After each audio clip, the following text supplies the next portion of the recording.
우리가 살고 있는 지구의 인구가 어느덧 80억이 넘었다는 이제 통계를 보면서 제가 기억이 나는 건 40억 얘기할 때가 기억이 나고요.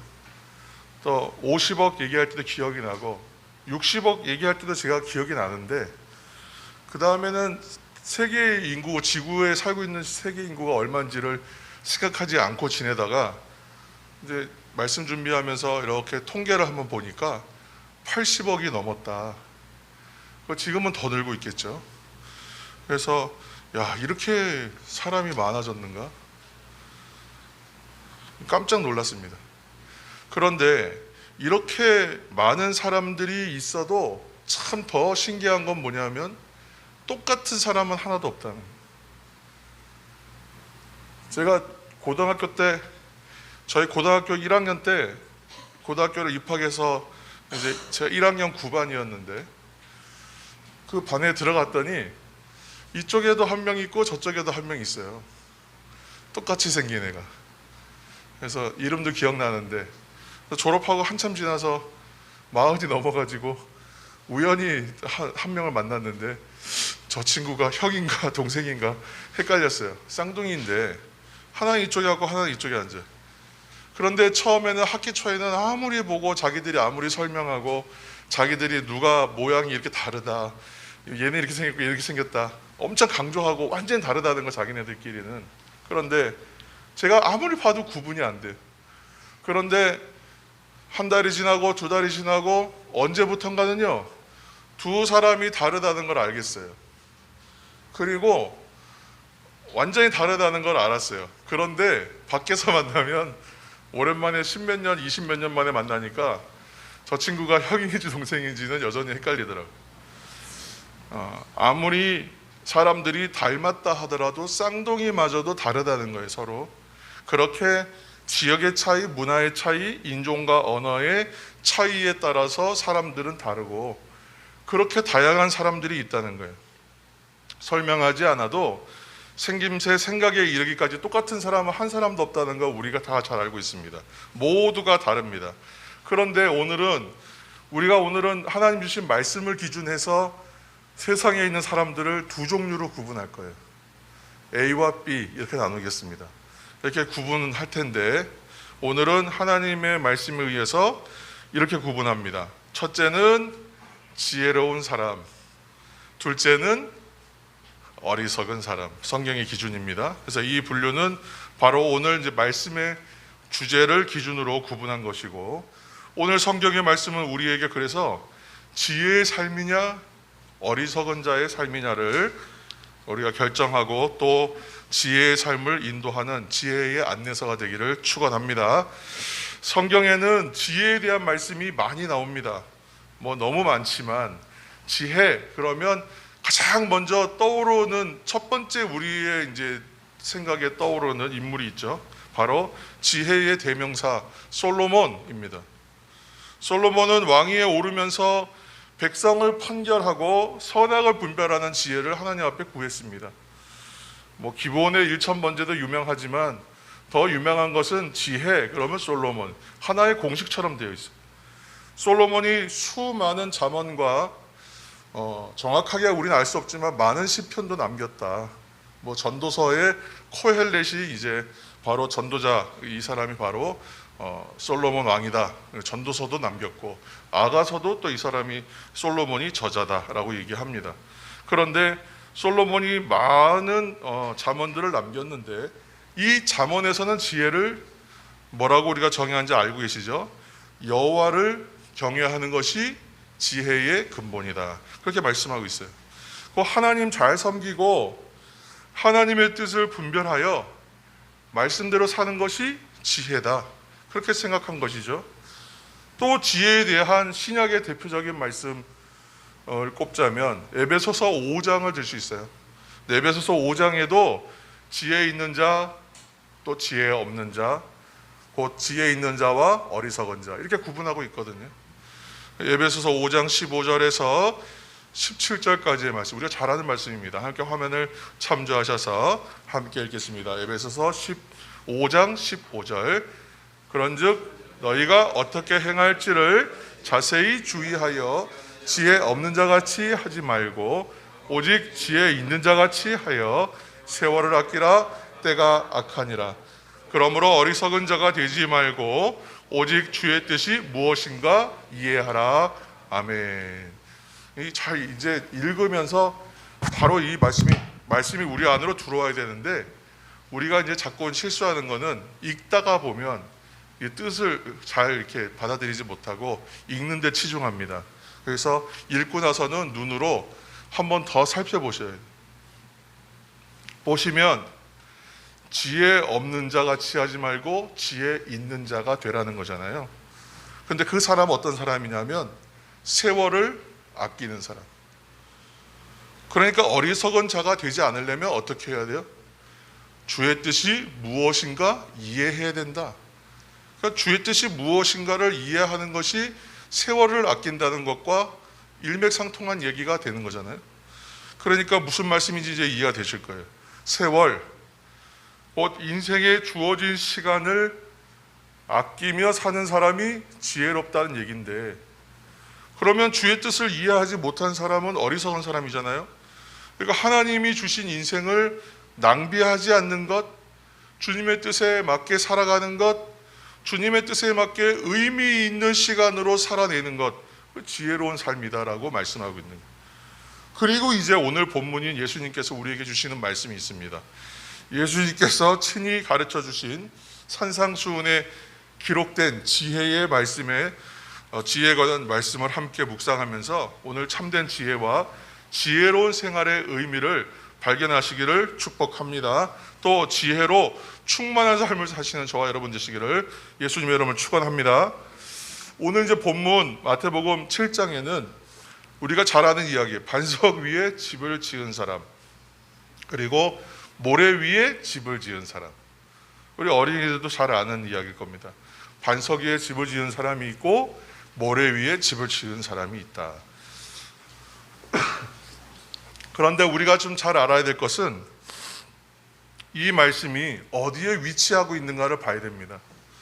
마태복음 5장에서 7장까지는 예수님께서 작은 언덕에서 많은 사람들에게 말씀 가르치시고 말씀 전하신 부분, 곧 산상수훈, 우리에게 정말 이게 보배와 같고 보물과 같은 말씀이다. 그래서 산상보훈이라고도 하는 그 유명한 산상수훈의 말씀이죠. 예수님의 산상수훈의 말씀에서는 팔복에 대해서 말씀하여 주셨고, 우리가 잘 아는 주기도문도 여기 안에 주의 기도, 가르쳐 주신 기도로 우리에게 포함되어 있습니다.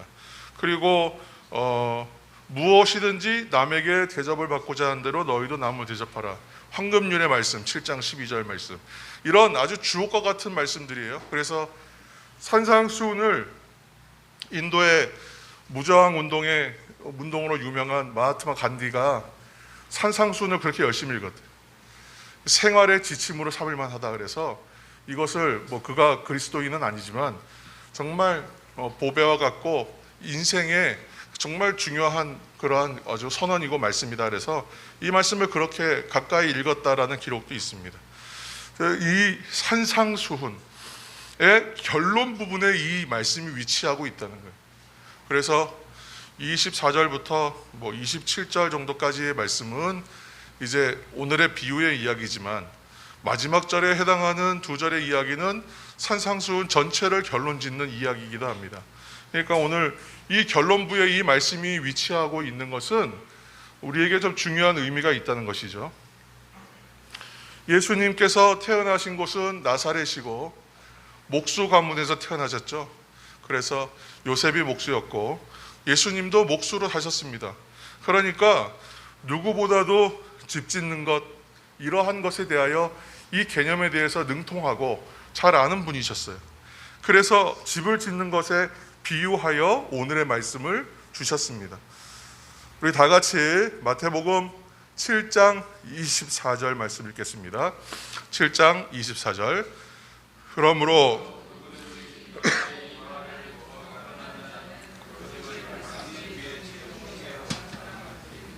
아멘.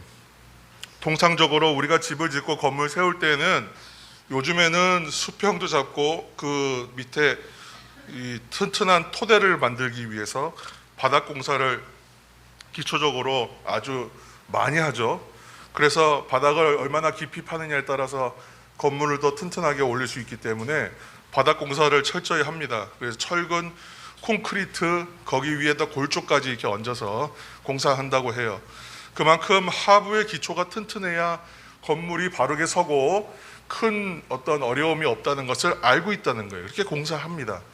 그런데 그렇게 이 바닥을 반석처럼, 오늘 반석처럼 튼튼한 토대 위에 건물을 지어야 하는데 토대가 약한 그냥 모래땅, 그런 흙땅에다가 집을 짓는 사람도 있더라. 그러니까 지금 이 비가 굉장히 많이 오는 지역이기 때문에, 자주 오는 지역이기 때문에, 이스라엘 그 당시 그 지역이, 그러니까 이 사람들이 봤을 때는 모래 위에다 집을 짓는다는 것은 굉장히 어리석은 사람이라는 것이 한눈에 들어오는 개념이에요. 우린 좀 생각해야 되지만. 그래서 예수님께서 말씀 전하실 때에는 그 상황에 그 사람들이 가장 잘 알아들을 수 있는 비유, 쉽게 다가오는 내용들로 구분해서 말씀하셨다는 것을 우리가 생각해야 됩니다. 자, 그렇게 반석처럼 튼튼한 토대 위에 건물을 지어야 함에도 토대가 약한 모래 위에 집을 짓는 사람이 있다. 왜냐하면 그렇게 지으면 뭐가 유리하겠습니까? 일단 공사기간 줄일 수 있잖아요. 공사기간을 줄이면 뭐가 줄어들어요? 비용이 줄어들겠죠.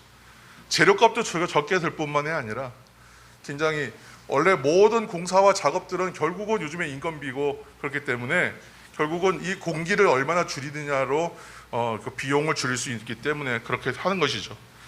오늘 말씀에는 반석 위에 집을 짓는 사람과 모래 위에 집을 짓는 사람으로 비교하는데 이 비유 안에는 우리가 잘 아는 것처럼 영적인 비유, 영적인 의미가 담겨 있습니다. 무엇보다 우리들 모두가 영적인 의미로 생각하면 이 땅에 사는 인생 자체가 집을 짓는 것과 같다. 그렇게 비유하고 있는 것이에요. 저는 제 인생의 집을 지어가는 것이고 여러분들은 여러분들의 각자의 인생의 집을 지어가고 있는 것입니다. 한 사람의 예외도 없이 저와 여러분은 각자의 고유한, 아까 전에 그 수많은 사람들 가운데서도 구분되고 특징 지어진 나라고 하는, 각자의 나라고 하는 사람의 고유한 어떤 인격 특징을 모아서 집을 짓고 있는 거예요. 그뿐입니까? 여러분들이 또 다른 사람을 만나서 함께 부부가 되고 또 가족이 되어서 또 가정이라는 집을 짓습니다. 또 하나님의 은혜로 놀랍게 믿음을 가진 사람들이 또 모여서 교회라고 하는 공동체의 집을 또 지어가고 있습니다. 우리가 지난주 교회의 창립 7주년을 기념했는데 이러한 때에 우리는 어디에 기초를 두고 내가 집을 지어가고 있는가? 나의 기초는 과연 제대로 된 기초이며 든든한가? 그렇게 잘 지어가고 있는가를 생각해보는 시간이 되려고 합니다. 종교개혁자 존 칼빈이 반석 위에 집을 짓는 것을 가리켜서 영원한 반석이신 예수 그리스도라는 바탕 위에 우리의 인격과 삶을 형성하는 것이다. 그렇게 비유했습니다. 그렇다면 모래 위에 집을 짓는 것은 무엇이라고 얘기했냐면 자신의 경험과 힘을 의지하는 것, 이렇게 비교했어요.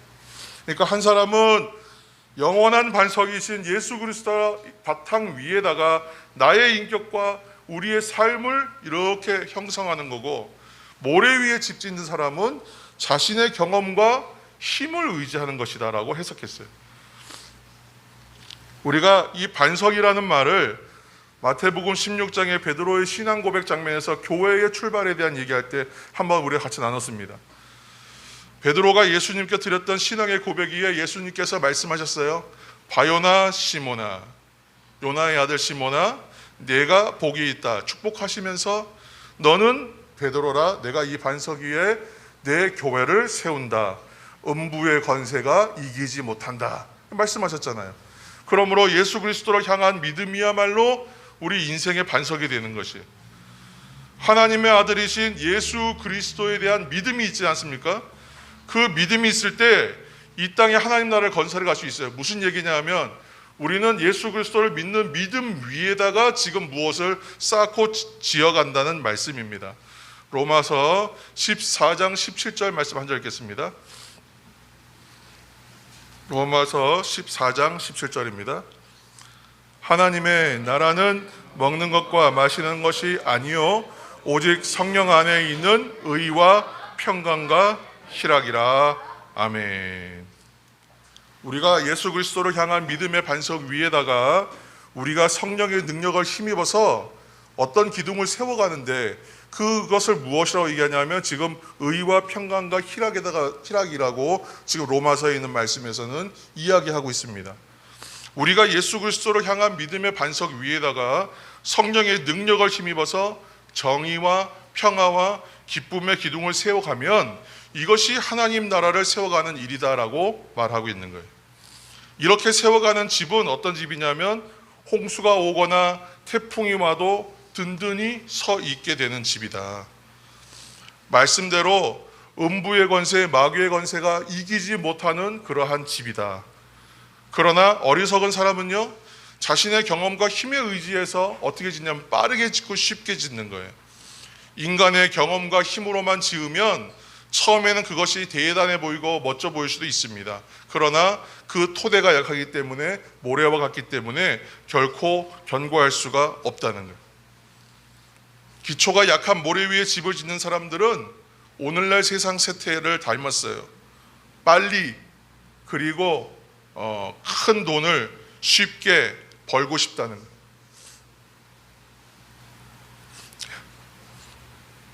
남들보다 높은 곳에 서기를 원하는 거예요. 빨리 출세하고 싶다는 거예요. 남들보다 확실하게 우월하고 싶다는 거예요. 그러나 그곳에 올라가기까지 기초를 단단히 만들지 못하면 인생의 바람이 불고 비가 오고 홍수가 나면 쉽게 무너질 수밖에 없는 거예요. 우리가 오늘날 인생을 살아가면서 이러한 사람을 너무 많이 보지 않습니까?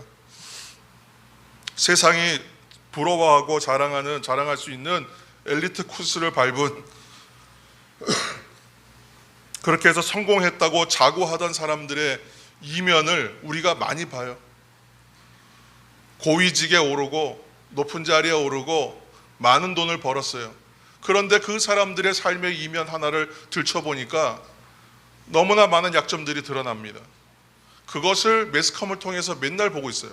매일 봅니다.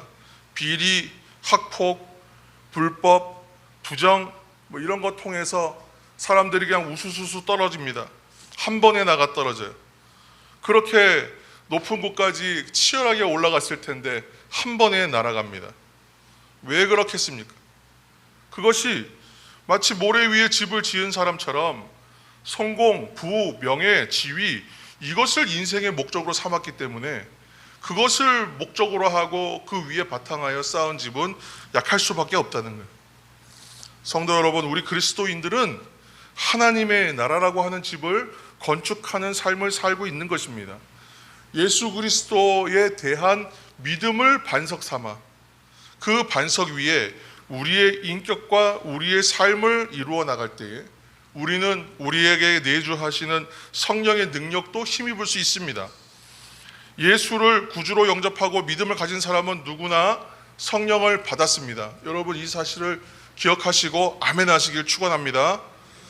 내 안에, 여러분, 우리는 예수 그리스도를 구주로 믿고 믿음을 고백하여 우리가 구원받은 백성이라는 확신이 드는 순간부터 이미 우리는 각 사람 안에 성령을 다 받았어요. 모든 한 사람들, 모든 성도들은 그 각 사람 안에 성령께서 내주하십니다. 내 안에 계신 성령을 내가 더욱 의지하는가 아닌가의 싸움을 우리는 하는 거예요. 내 안에 계신 성령께 나를 더욱 의지하고 온전히 나를 맡기면요, 그러면 세상의 유혹, 마귀의 시험, 마귀의 유혹 이겨낼 수 있어요. 그런데 나를 완전히 내어주지 않고 내어드리지 않으면 세상의 이웃하고 살고 세상의 것에 귀에 기울이다 보면 정작 들어야 될 하나님의 음성은 못 듣는 거예요. 왜 저에게는 하나님 음성 들려주시지 않고 왜 나에게는 하나님 말씀하시지 않습니까? 우리가 그렇게 말하기 전에 내가 지금 어디에 관심 두고 있고 무엇에 토대하여 집을 지어가고 있는지를 자꾸 확인해야 된다는 것입니다. 그리고 하나님의 나라를 아까 이루어가는 기둥이 있다 그랬잖아요. 정의와 평화와 기쁨, 이 기둥을 세워가면 결국은 이것이 우리의 소유가 됩니다. 정의와 평화와 기쁨도 성취해 갈 수 있어요. 오늘 성경 말씀이 우리에게 말씀하시는 것은 실천해야 된다는 거예요. 오늘 어린이 예배에서 우리 아이들이 들은 말씀도 야고보서의 말씀이에요. 행함이 없는 믿음은 죽은 것이다, 이 말씀이었어요. 아이들에게 가르치기 굉장히 어려운 말씀인데 오늘 마침 주일 말씀이 그렇게 메시지가 같습니다. 실천해야 된다는 것이죠. 먼저는 말씀을 들어야 하고 그리고 나서 실천해야 되는 것이죠. 오늘 말씀에 다시 한번 7장 24절 말씀입니다. 한 번 더 읽겠습니다. 그러므로 누구든지 나의 이 말을 듣고 행하는 자는 그 집을 반석 위에 지은 지혜로운 사람 같으리니. 아멘. 오늘 이 말씀 가운데 중요한 말씀은 이 말을 듣고 행하는 자 하는 말씀이에요. 우리는 이 말씀 안에서 그동안 어떤 것이 강하게 이미지되어 있냐면 반석 위에 집을 지은 사람, 모래 위에 집을 지은 사람. 반석 위에 집, 모래 위에 집. 이게 두 가지 구도로 딱 정착이 되어 있습니다.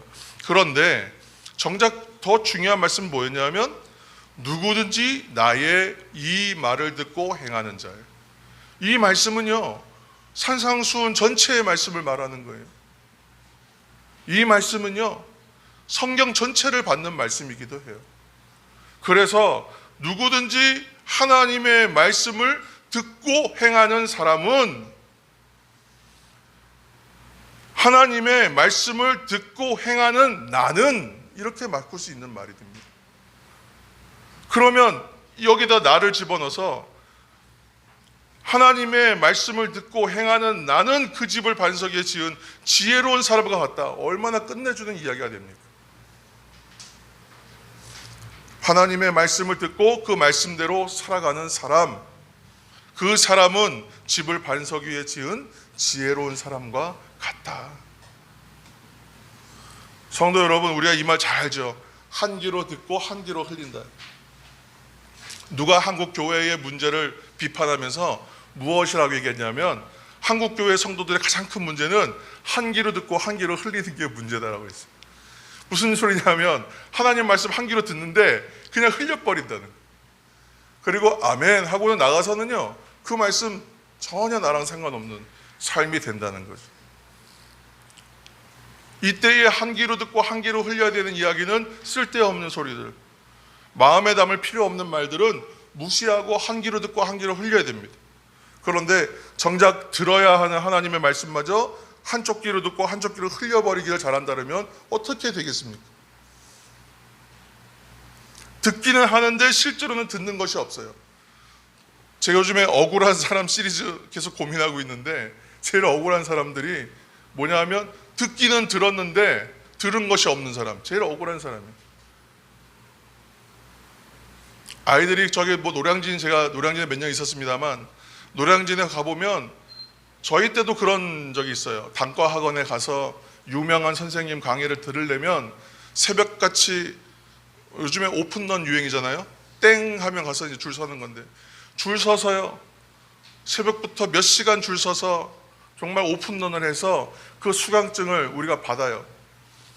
그 수강증을 받았다고 게임이 끝나느냐? 그렇지가 않아요. 앞자리에 앉아야 되기 때문에 1시간 반 그렇게 일찍 가서 몸싸움하면서 줄 서가지고 그 앞에 수강이 끝날 때까지 기다렸다가 나오는 애들, 들어가는 애들이 그렇게 엉키면서 몸싸움해서 앞자리 가서 앉습니다. 그런데 정작 억울한 건 뭐예요?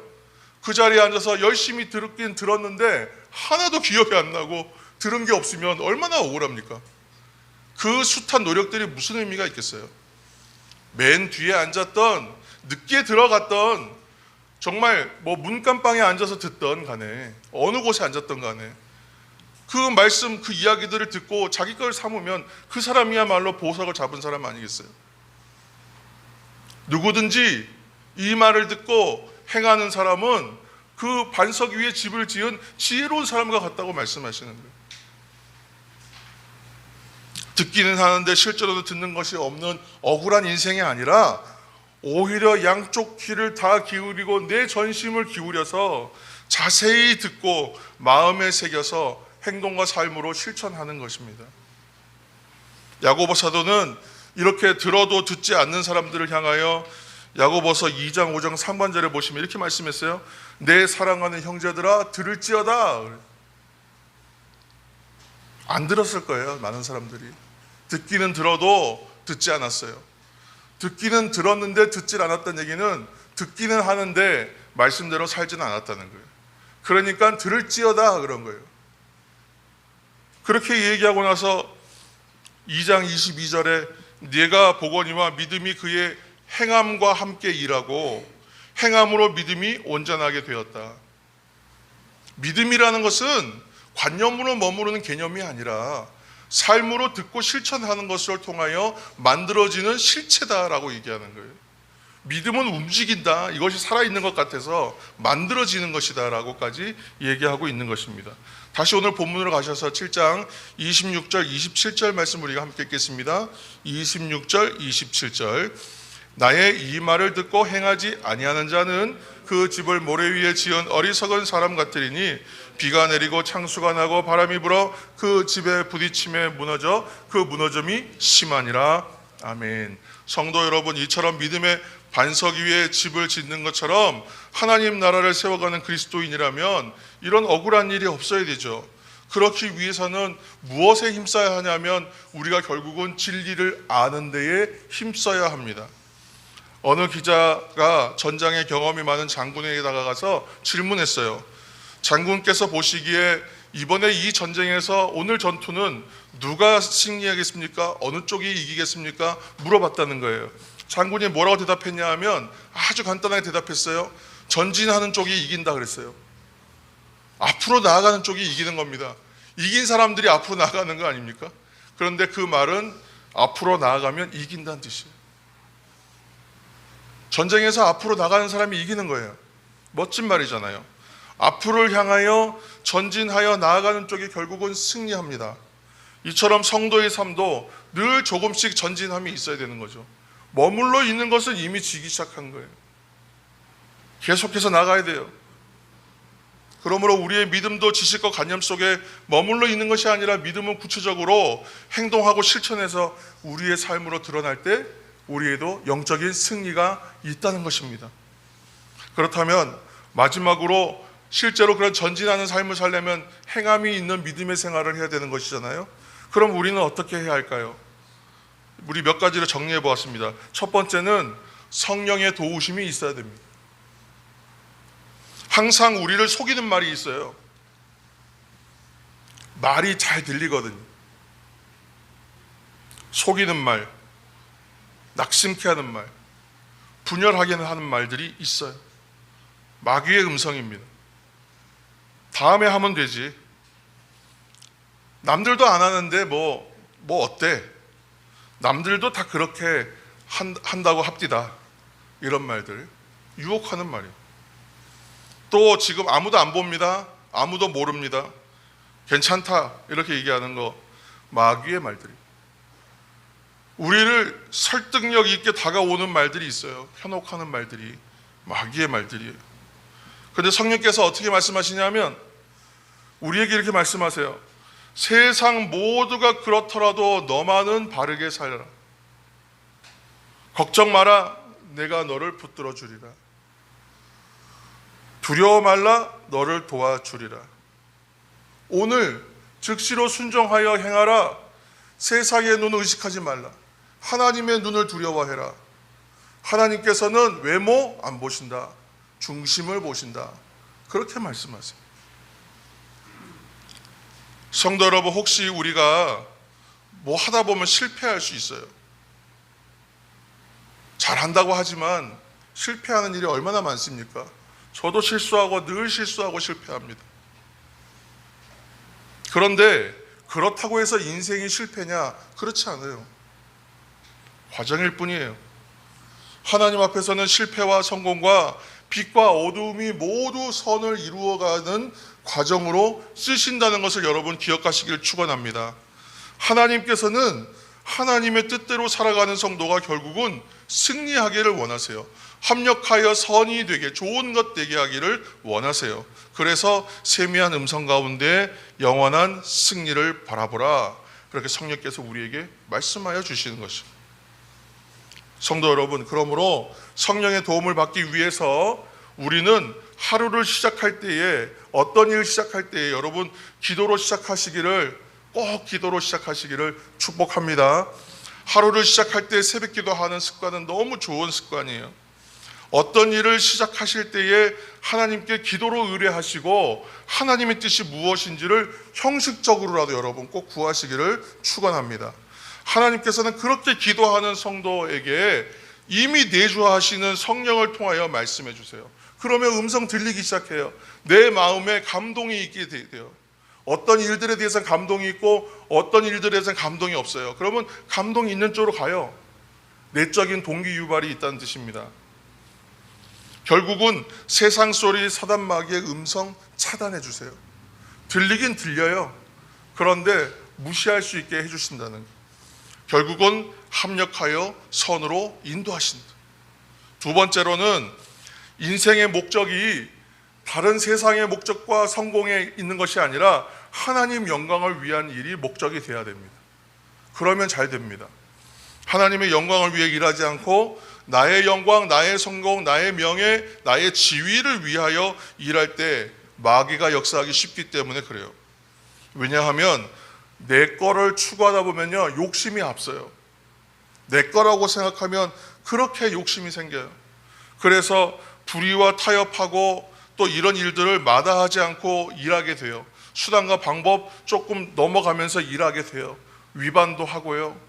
이것이 성공의 길이라면 무리도 합니다. 그렇게 되면 우리의 인생이 어떻게 되겠어요? 변곡점이 생기고 왜곡돼요. 변질될 수밖에 없어요. 성도 여러분, 하나님 영광을 위해 일하는 인생에는 하나님의 빛이 그 마음에 비춰오기 시작해요. 생활에 비춰오기 시작해요. 그래서 하나님의 일을 하면요, 밝아져요. 힘든데 마음이 밝아져요. 힘든데 표정이 밝아져요. 진정한 평안과 기쁨이 있고 보람이 있기 때문입니다. 우리 로마서 5장 2절 말씀 한 절 읽겠습니다. 로마서 5장 2절. 또한 그로 말미암아 우리가 믿음으로 서 있는 이 은혜에 들어감을 얻었으며 하나님의 영광을 바라고 즐거워하느니라. 아멘. 사도 바울은 하나님의 영광을 바랄 때에 기쁨이 있다, 행복이 있다, 그렇게 말씀했거든요. 우리가 오늘 이 말씀은 꼭 기억했으면 좋겠어요. 마태복음 7장 24절. 예수님의 산상수훈의 결론의 말씀, 우리가 다시 한번 읽고 새기겠습니다. 마태복음 7장 24절. 그러므로 누구든지 나의 이 말을 듣고 행하는 자는 그 집을 반석 위에 지은 지혜로운 사람 같으리니. 아멘. 여러분, 여기에 나의 이름을 넣어서 여러분 그렇게 꼭 여러분 선언하시고 선포하시기를 예수님의 이름으로 축원합니다. 기도하시겠습니다. 그러므로 누구든지 나의 이 말을 듣고 행하는 자는 그 집을 반석 위에 지은 지혜로운 사람과 같다 하신 말씀이 오늘 나를 향한 말씀, 우리 성도들을 향한 말씀 되게 하여 주셔서 주님의 말씀을 들어도 들은 것이 아닌 삶이 아니라 듣고 또 들어 온전히 새기고, 그래서 말씀에 사로잡히고 성령에 사로잡혀서 주님의 뜻을 따라 생활하는 성도가 다 되게 하여 주옵소서. 그래서 믿음의 반석 위에 온전히 서는 집을 짓듯이 하나님의 나라를 우리 함께 세워가게 하여 주옵소서. 예수님의 이름으로 기도합니다. 아멘.